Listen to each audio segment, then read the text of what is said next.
Good afternoon, everyone. Thank you. Thank you so much for selecting this session.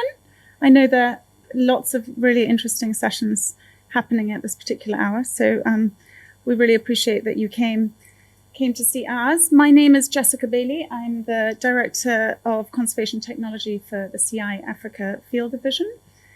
And I'm here in my capacity as the project lead for the GEF 7 EarthRanger project. So our mission really here is to try and break down the barriers around GEF, which I know for many is it's a funding source that is hard to access. So we're hoping that field practitioners who might be interested in accessing GEF funding will find this session helpful just to break down those barriers. So quick overview of what we will cover. We're going to start with just a brief on what the GEF is, so what the Global Environment Facility is. We'll then do a quick overview on the GEF 7 EarthRanger project. We'll then dig into how the funds are flowing onto the ground, and Antony is going to give us a brief on the Mozambique project. And then we'll have a brief from Swabir on the Botswana project, followed by questions. And actually, there are a load of us in this room who are part of this project. So I'd really appreciate it, just for everyone else's sake, if you could stand up, all the GEF 7 representatives, all of us that are working on this project, because there are a load of us. Up you come.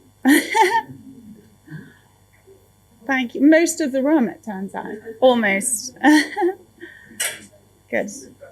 Yeah, so I'm speaking on behalf of all of us. Right, so about the GEF. The GEF GEF stands for the Global Environment Facility. It's a multilateral environmental fund that was established in 1991.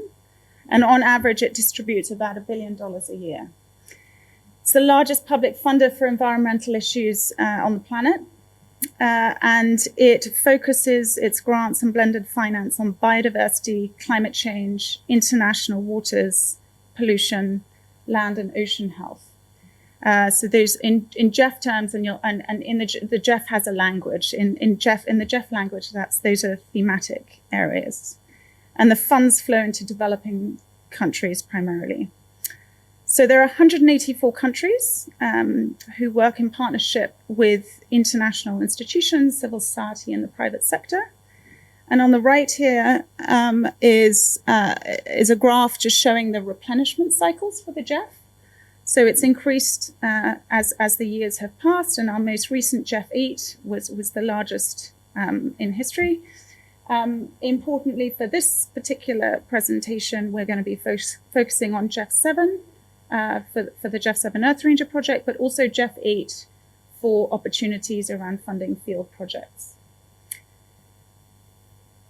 So the GEF structure, and I'm not going to go into this for too long, but it's worth understanding just for the flow of funds. There's the GEF Assembly and the GEF Council, who oversee the strategic guidance of the GEF. And then you have the GEF Secretariat, which is takes the decisions made by the strategic guidance and turns them into action. They're based in Washington, in the World Bank. And then you have the action components, which is where CI sits within the GEF agencies. So there are 18 GEF agencies, which is the operational arm of the GEF. CI is one of those. And then you have the GEF projects, which are the projects that are happening on the ground.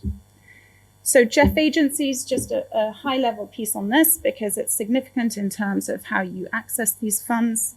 So there are 18 agencies. As I mentioned, they're the operational arm of the GEF. The GEF provides funding to government agencies and non-government organizations through these GEF agencies. There are a few, you can see their logos in the background there. And then the agencies work to design and implement these projects. So the CI GEF project agency is the fifth largest agency within the GEF. We've been an agency. We've been an agency for 10 years, so since 2013. We work in 45 countries, and we have worked, and our budget is roughly $338 million that we have, that the CI CI agency has managed since it was incorporated into the GEF. We currently lead 2 integrated programs in the GEF 8 project, and we've had 58 projects in total in the last 10 years, one of which is the GEF 7 project. So the GEF 7 EarthRanger project. So digging into this now, because this is what's significant from an EarthRanger perspective and from a field perspective for folks in the room. So the GEF 7 EarthRanger project is the short term, the short name that we refer to it as, but the full name is the Deployment of EarthRanger, a data visualization and analysis software to strengthen protected area management effectiveness in Africa's national parks. The countries we work in are Botswana, Mozambique, and the Republic of Congo, and we have representation from all of them here today. The executing agencies are the CI Africa Field Division and AI2. The duration of the project is 44 months, so 3.6 years. And the total funding for the project is $7.2 million. So the GEF has provided 2.4 million of that, and AI2 very generously provided $2.75 million to that. And I highlight this and I put a love heart here because it's really important. This project would never have happened were it not for AI2, formerly Vulcan, who put this co-financing into the project. The GEF sees co-financing as king, and when you have cash co-financing, they really notice you. So AI2 did that. They put this. You'll see in a second. We worked very hard together to put this project together with that co-financing, and it pushed it through.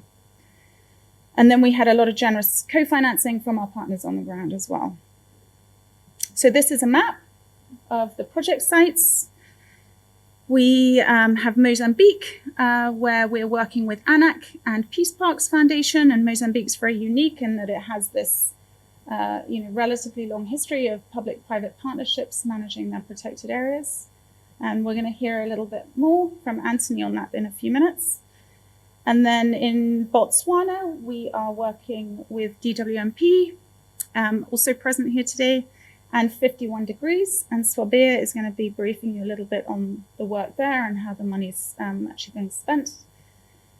And then we have the Republic of Congo, and we have 3 sites here, Ndoki, Odzala, and Konkwate, working with WCS, African Parks, and NOAA. All very different parks, all very different issues. So the GEF designs its projects around these components, and this is slightly different to private funding. So I wanted to highlight this. It's very bland, but it's a really important component of the GEF. In this particular project, we have 3 components. The first component is the installation of infrastructure and technology. So this is focused on bringing these sites up to EarthRanger readiness. It's really practical. It's bringing power in. It's building ops rooms. It's putting communication systems in. It's training teams on the ground to utilize EarthRanger.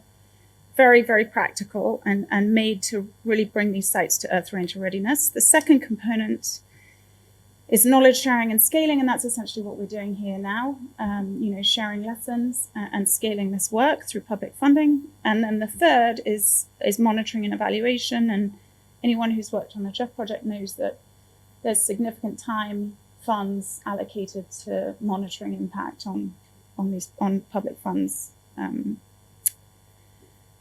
So I'm really glad he just walked into the room because we always celebrate him. He doesn't know it because he's never in these presentations. But the GEF, this is on the GEF project cycle because I think if you're considering applying for GEF funding, it's really worth understanding this. So this project, the concept note was put together in 2019 by these three superstars, Ted Schmidt, Andrew Parker, and Charity, who is my colleague in Nairobi, and they you can tell, and I shared those components, but you can see right through this project, and I inherited this project to manage and lead, and I thank them every day because it was very, very well designed by folks who are field practitioners and know what needs to happen on the ground. And I think the message there is GEF projects can be that. I think often people feel that they're quite impractical, hard to apply to their sites, but they can be like this. And this is a really neat example of that. So thanks to Ted, Andrew, and Charity, this got pushed through so it was accepted by the GEF. They asked for a PIF, which is essentially a short form concept note with a budget. That was accepted in 2020. And then you get a small budget to design a ProDoc, which is a detailed project plan for a GEF project.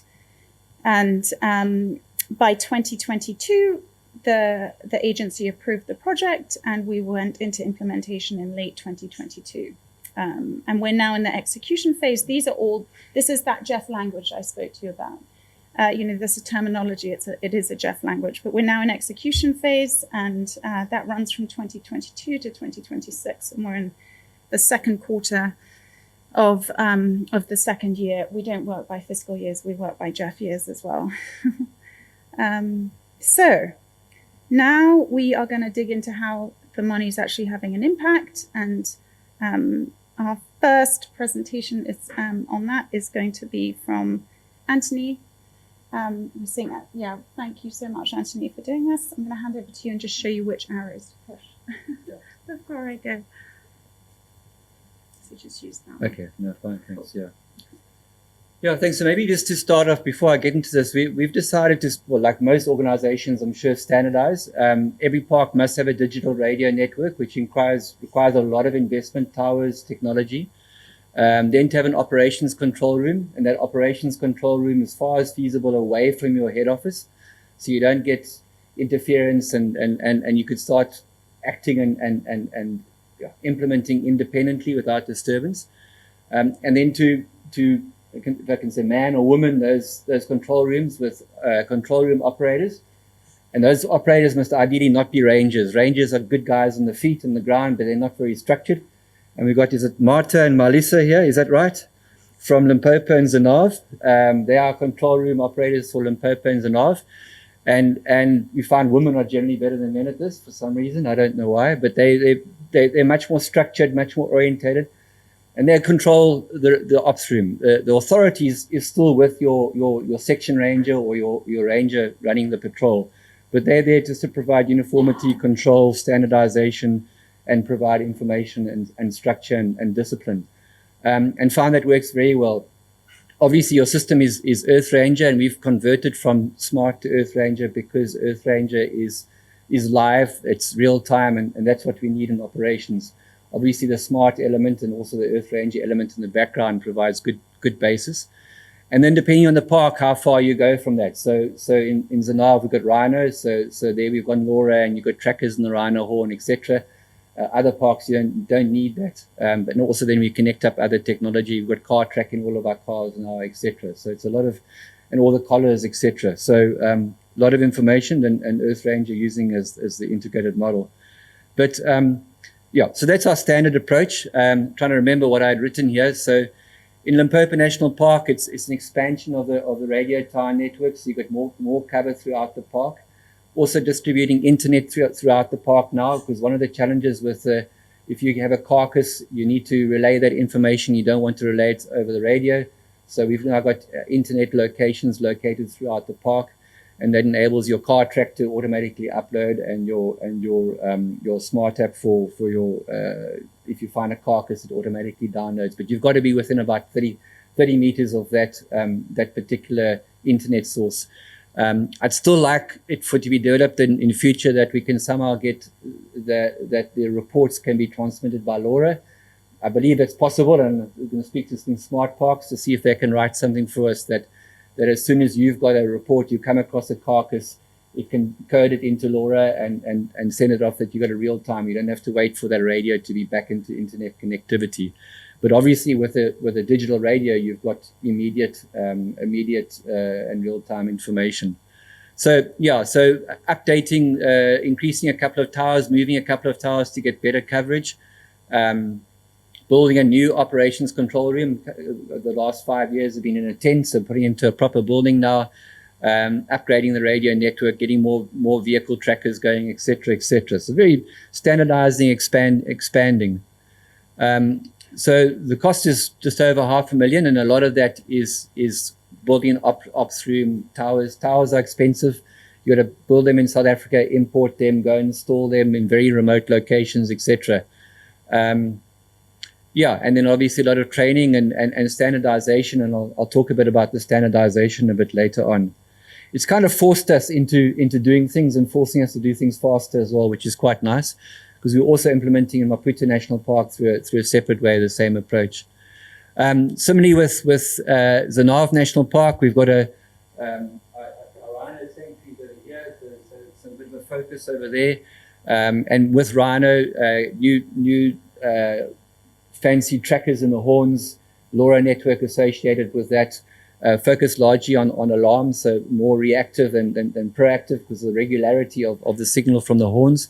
But the technology will catch up that you can give more frequent signals from the horns, so that the battery life at the moment is a bit too limiting for too frequent updates.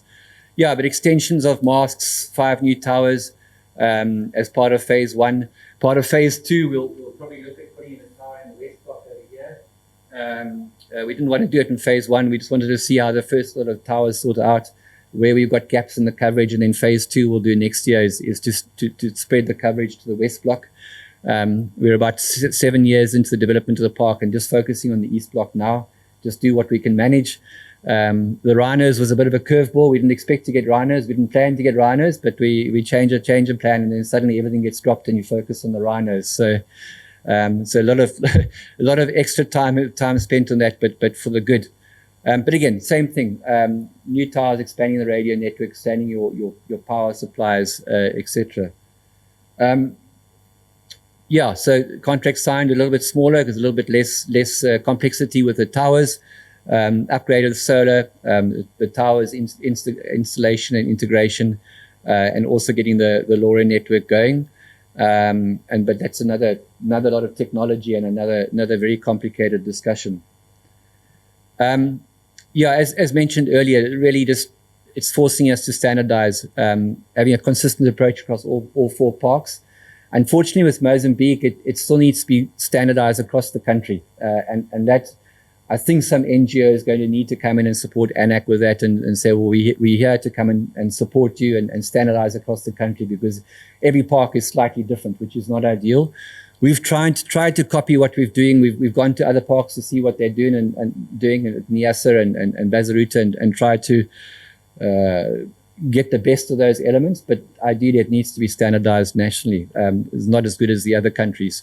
So yeah, so operations, standard operations control room. I talked about the controllers, data rights, etc., etc.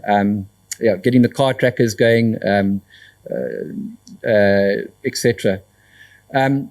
Yeah, this is quite key, and I also chatted to Bruce earlier on. Is it'd be good for EarthRanger to also standardize or get these templates available so everybody can use similar templates or use the best practices for future, because we had to generate this ourselves. This is I can't see what that is. I can't read what it is, but it's probably something like a carcass report, and these are your location.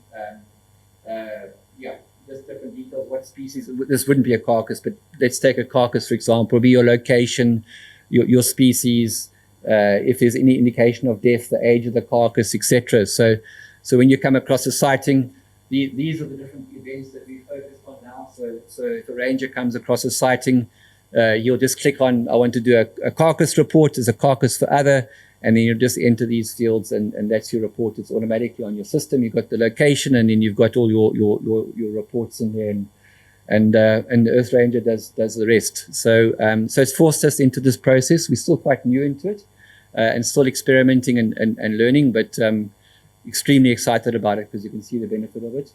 What I like about it is I can sit in my office and know what's going on in the field and check up on things, and really, really useful. Yeah, and this is just an example from Benin. Not a good one because I should actually put a more recent one. But I mentioned earlier in my talk, they don't understand the boundaries of the parks. These are all the community influences and the like. We're still very much in the process of loading up all the assets onto it. This is for Zanav. These are all the trackers on each of the rhinos. that we've got. So you've got real-time information. I think it's a couple of hours delayed, or every a couple of different pings. I think some of them are about 2 or 3 hours that you've got the location on most recently. So it's not real time, but at least you get a ping every now and again placed in the horn. We had some challenges with the sensors last year, but through new technology, that's all been resolved with the latest Rhino we've relocated. And you can't manage a park without it. It's as simple as that. And that's it. Thank you. Yeah. Who's next? Okay.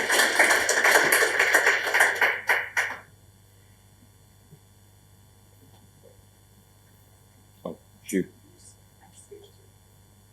Do you want to just talk? So Chobe is the second site that we're going to be dig into in terms of how these funds have been allocated. It's just over 1 million hectares. It's a huge protected area. It's managed by DWMP, 5 villages in the Chobe enclave and in the surrounding areas. So there's high levels of human wildlife and specifically human elephant conflict. The focus of this project is on human elephant conflict, and Swabir will dig into that. So our implementing partner is 51 Degrees, and our co-financing partner is Connected Conservation, and obviously our joint implementing partner is DWMP, who Swabir works very closely with. So over to you, Swabir.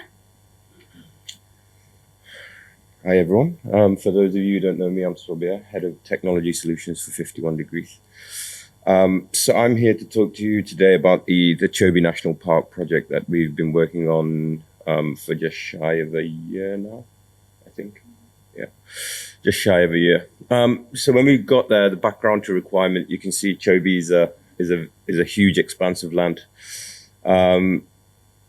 We looked at operations center design, including solar power requirements, manning considerations, two-way radio network, as it's been mentioned before, internet access, vehicle personnel and tracking systems, having a functional protected area-wide LoRaWAN system, HWC, integration of animal trackers coming from the different NGOs, and the EarthRanger implementation and multiple levels of training. So the way I wanted to focus this discussion is I don't just want to tell you what we've done. I want to highlight the issues that we've had and how we dealt with them. Because I don't feel like we'll do the project justice if I just tell you what we've done on the project. So the first place I'd like to start is on the operations center. So this is the Chobe National Park headquarters. It's a lovely space, and every morning if you go in here, they're sat in there having a prayer before work. And this space is the current operations room with a little radio in the top right-hand corner of that picture. It's sat on a clapped-out shelf. It was never on in my whole time that I was there, and nobody was listening to that radio. So how do you go into that environment and now get them really hyped up on using technology, when a radio really isn't important to them? So we thought about that discussion. They have a little outbuilding there on the right-hand side that was being used by the cleaners. And we thought, this might be a great place for us to start building a comprehensive operations center for Chobe National Park. But when you looked at it, a long knife would have penetrated the walls, and we were about to put $500,000 worth of gear in this place. So that was the initial discussion, is how do we get from this room to something comprehensive enough to actually manage this 1 million hectares of land.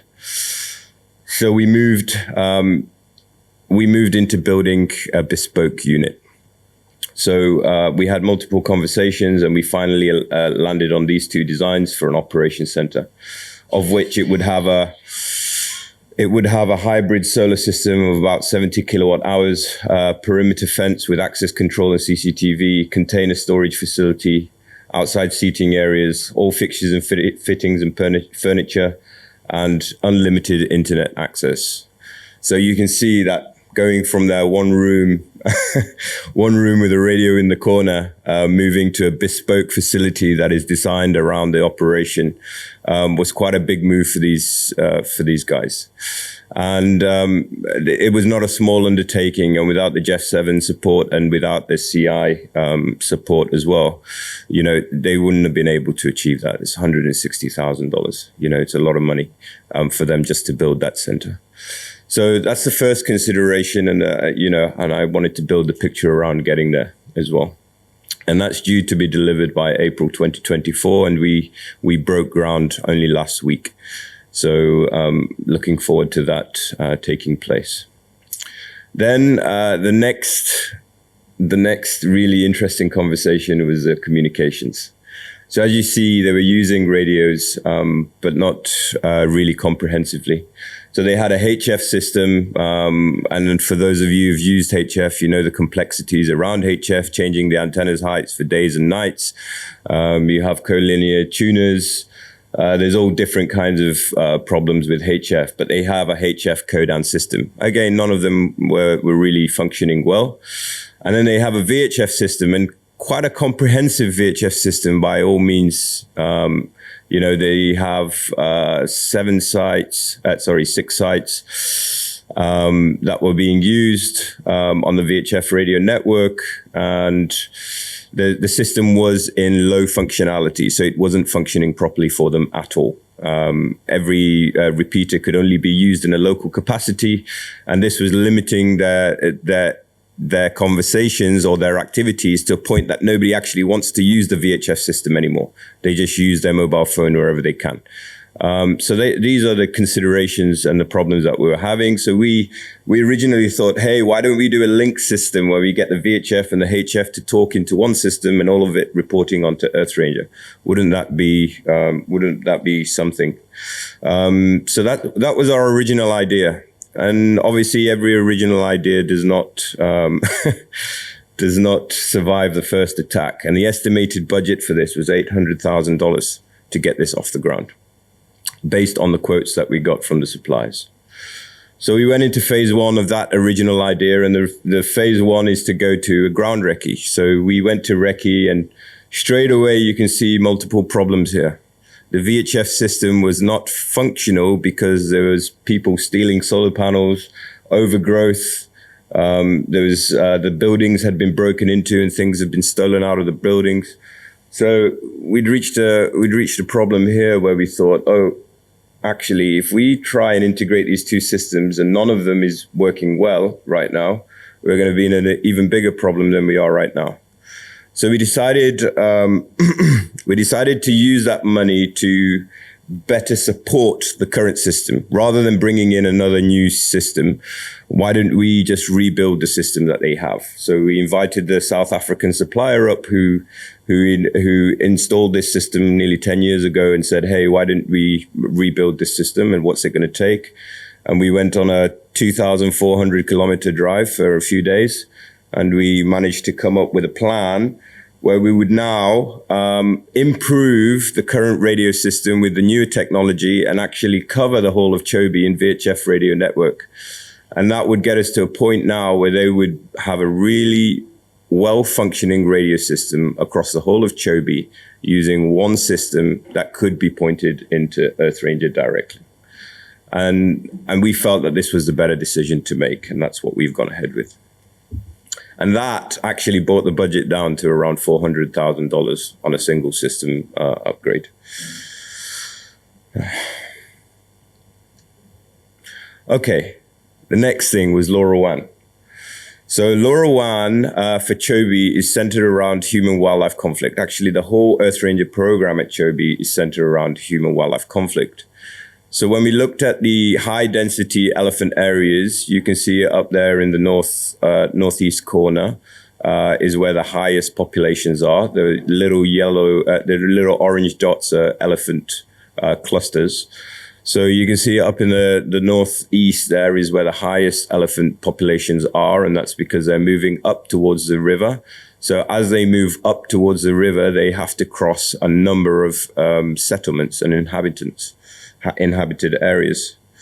So what we originally designed was that the LoRa would go up against the main road all the way up to Kasane, which is where you can see that massive cluster of dots there.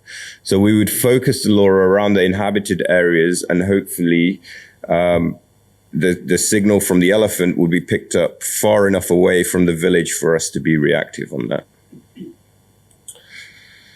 And that's the original idea, and this is where now CCF have taken that role. They've come with a considerable match fund of about $500,000 commercial value with Cisco equipment, and that has taken off. We're now talking, rather than putting new infrastructure up, we're talking with Botswana Telecommunications, who are looking at either leasing their sites or providing that free of charge. And in lieu of that, we're also talking to the Botswana Police Force, who also have sites along that road to facilitate this infrastructure. So there's multiple options, and hopefully soon we should get something on that. And we're looking at delivering that by May 2024 as well.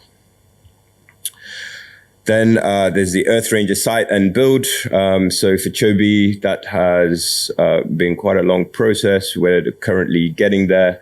A lot of their stuff's on bioecological monitoring, accident emergency, HWC, and other uses have all been constructed. We're in there finalizing now, and then we'll start the training program quite soon. And that's looking at being delivered by January 2024. That's the EarthRanger site. And then there's a comprehensive program of training and mentoring over 2 years. Year one is very comprehensive, and then year two is based on refresher courses. And that should be done by June 2025. And then the project budget currently stands as such, obviously reducing quite considerably when we changed over the radio systems focus. And that's it. Thank you so much.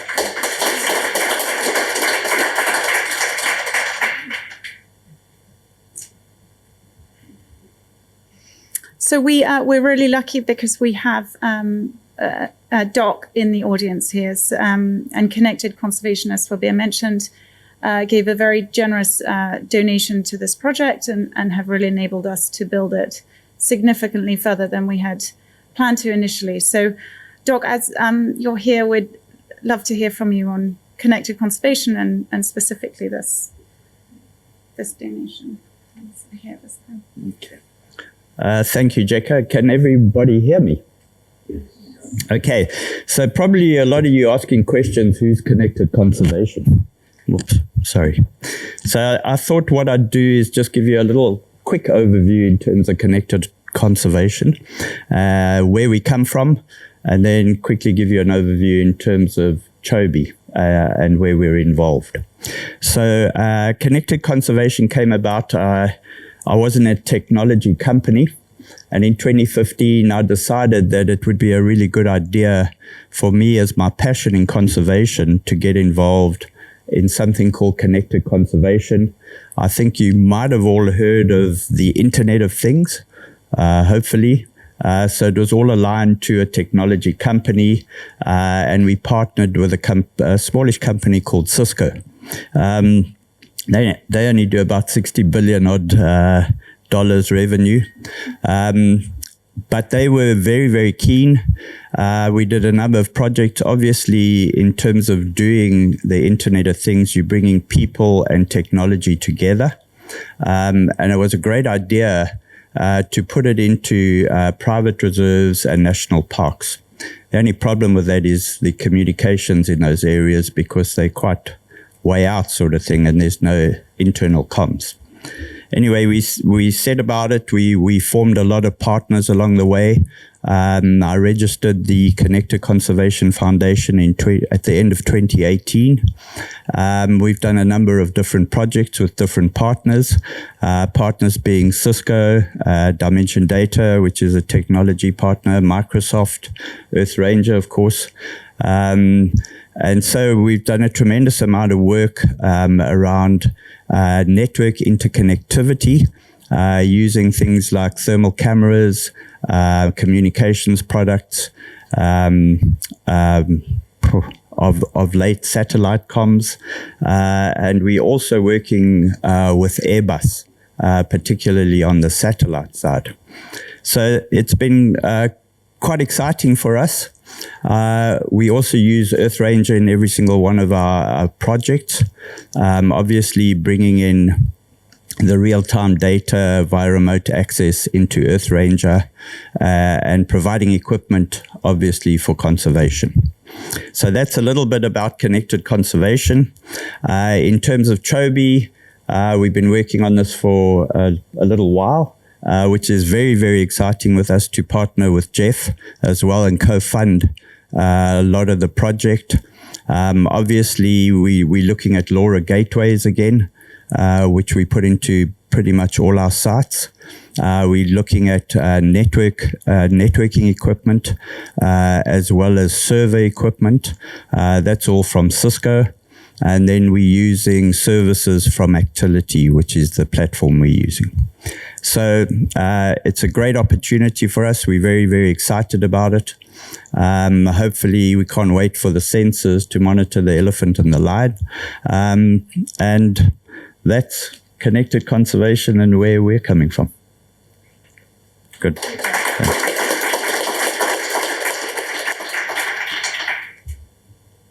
Thank you, Doc. So I checked this slide in because I wanted to just make sure that we covered the process if anybody is interested in applying for GEF funding. So we're currently in the GEF 8 round, and there is the opportunity to potentially find funds within the GEF 8 round that have not been allocated within your country. So in order to do that, so I'm just going to share the process if you want to try and access them. The first thing is to identify who your operational focal point is within the country, and have a conversation with them about any unallocated funds. If there are unallocated funds, then come to us, and we'll help you put together a letter of endorsement, which the OFP needs to sign. That will go to the GEF. If they approve it, we'll be requested to write a PIF, so a project identification form. That will go back for approval. And the next phase, if it's approved, is to go into PPG, where you design and develop the project, and then into implementation once the product's been developed. So that is the process. I'm glad to see some phones taking photos, because I'm hoping that folks are going to be looking into this. I also just wanted to put this up because if you have any questions, please reach out to Tabby, my colleague here. Where is Tabby actually? There. Oh, she's gone. So my colleague Tabby, who's our project manager, and myself. So we're really happy to help. Good, and that's it. So we are very happy to take some questions. Yeah, get in. So Bruce has been instrumental in all of this, and is part of our project management team.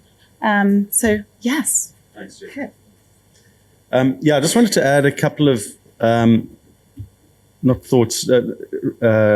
observations that there've been some unexpected spin-offs from the GEF project in most of these the different projects here.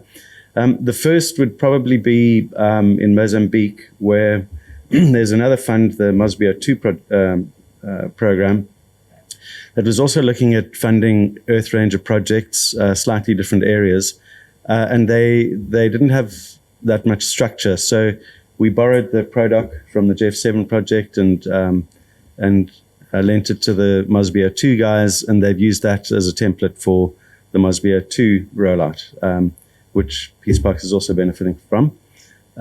And then another one would be in Republic of Congo, in Kinkwati Duli, where it is partly terrestrial and partly marine. Ella and I went up there to do some training. My French is non-existent, so we went and trained the guys there. And we realized that they needed some sort of marine aspect to their domain awareness. So in stepped Skylight. So we showed the guys what Skylight looked like. They saw a couple of suspicious fishing vessels, and now they've adopted Skylight, and they're incorporating some of the alerts coming from Skylight into EarthRanger. So a lot of these unexpected serendipitous connections happening out of this project. In Botswana as well, we're getting a lot of the private reserves getting more interested because Chobe is getting there. And so you start getting this community building around a couple of key points. So yeah, that's thanks to the GEF funding, and just wanted to note that. So thank you. Thank you, Bruce. Those were really insightful thoughts. So any questions? I think we're going to line up here, take some questions. And I don't think I'll do the speaker. I think it's small enough just to show what questions we have. We might need to be recording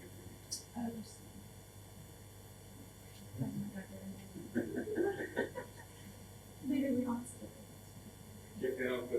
A comment rather than a question. Harry, you need to do this.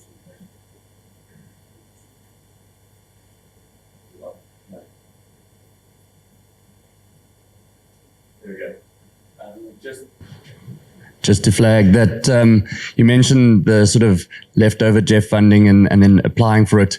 We've been working with the Herding for Health program.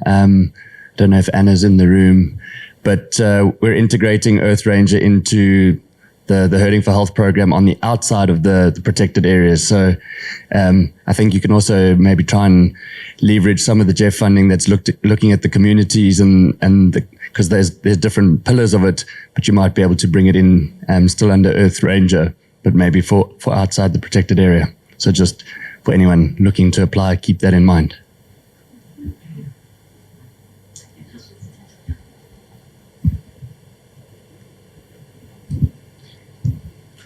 Could you expand a little bit on the timings, Jekka, for applications and the lead times of that graph that you showed of what you could recommend to be expected? Sure, that's a great question. So I think with so there are two opportunities actually. There's another mic in This one works really well. Yeah. So I think there are two opportunities for funding. So the first is this GEF 8 round, which the simple answer is ask your operational focal point as soon as possible because it's already live, the project. Most of the funding is allocated, but there are still opportunities out there. So get that ball rolling as fast as possible. Then there's the GEF. The GEF 9 will come around before we know it. It happens so fast. The amount will be announced in 2026, but the relationship building around that should be happening, in the next 2 years. So identify your operational focal point, have discussions around priorities, just make yourself present at that level if you are interested in the GEF in GEF 9. And then in this, it slightly depends because this is leftover funds in terms of the time. It'll be expedited. It'll be quite quick. But the big thing is to go and identify if it's there. And then it will turn around within 18 months, possibly, once all the processes are done. Maybe I elaborate a bit with what I experienced in Mozambique was that, firstly, there's a lot of social safeguards. I hate them, but they're there. So you've got to have quite a good organization to support you. It's a very painful part of the process, unfortunately. But the best is to come up with an idea and package it and then go and sell it at your implementing agency. In our case, ANAC, you have to go to the National Administration of Conservation Areas. They often don't have the ideas. The ideas come from the field, and we found quite often a lot of them have this lot of money, and they don't know what to do with it. It's happening all the time, and so you actually have to make contact with the people in the country and go and lobby with them, explain to them what you can do. And once you've got that relationship, then they realize, hang on, now this person's my ally because I've got this money and I don't know what to do with it. And a lot of the implementing agencies, correct me if I'm wrong, they don't necessarily have the capacity to implement. They need partners to implement. They're there to coordinate and give structure to GEF in their structure, but not necessarily to do things on the ground. So a lot of them are actually quite desperate for entities that have got ideas and they can set it and package it and do the product for them. And in the case of with this funding, it was ANAC that decided what parks got the money as well. So they had, and I think Mozambique's got about 14 national parks, and about 5 or 6 of them have got co-management partners. So they decided to put the money where the co-management partners are because they had capacity to implement as well. So especially with GEF, it needs capacity to implement. It's not just something you go and do without having a structure behind it. Yeah. Sorry if I missed it, but so all of these were out of that GEF 7 funding, right? I think that's These are the GEF 7. So Botswana and Bruce and I have talked extensively, although not recently, about all this. But I guess what I didn't quite understand. So GEF 8, do you already have projects identified, or are you soliciting folks to submit proposals for GEF 8? Has GEF 8 money already been designated to basically follow on the model that's now been created? I just, if I missed it, sorry about that, but I didn't quite get the link there. So. No, it's a great question, Ted. Thank you. So this is all the projects we've been looking at today are all GEF 7 funded. The GEF 8 round, because of the long time period between them, the funding now within the GEF is the GEF 8 replenishment and not all of it has been allocated within all of these countries. So it's really a call to action to field practitioners, government practitioners here, to speak to their operational focal point and understand if this current round, GEF 8, if all the allocation has been spent in their country. And if not, why not? And how, could just that discussion should be had. So it's a call to action, really. And then also just to be aware of the fact that within 2 years, GEF 9 will be announced. And there's a long process into that, and you need to start those relationships now with government, with partners, executing agencies. Just start thinking about it. And will this be, so given that there's a model, if someone comes to was it CI-GEF, and then you take it to the GEF, is it a little bit expedited because they know this model, or is it not, or is it just easier, or does it matter not at all? It's easier because, and I'm really glad that Bruce brought that up. The thing with the GEF is you have these previous projects to look at, and this particular one, as I mentioned, was very thoughtfully designed. So it is very replicable to other countries, to other sites, to South America. I know we were talking about a project in South America. So it's not that it will be expedited, but other projects have been executed around this space of technology and protected areas, and EarthRanger specifically, was in the title of the GEF 7 one. So it's the GEF is aware of it, and there's a track record there, which is in the interest of any new projects. That was, by the way, the idea. So. And just to add to that, I mean, the CI-GEF relationship, they know how that needs to work. They know all the documentation. They know what needs to be done. They know. So for me as an implementer, it just allows me to do my job. CI get on with all the documentation. I just report back to CI, and they do all the requirements for GEF, which makes my life a hell of a lot easier. I just get on with my job and implement well, and that's all they want to see. Yeah.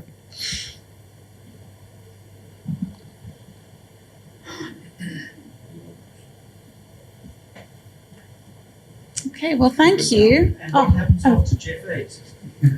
After GEF 8, GEF 9. And hopefully GEF 10, and more investment as the planet needs it. Great. Thank you, everyone.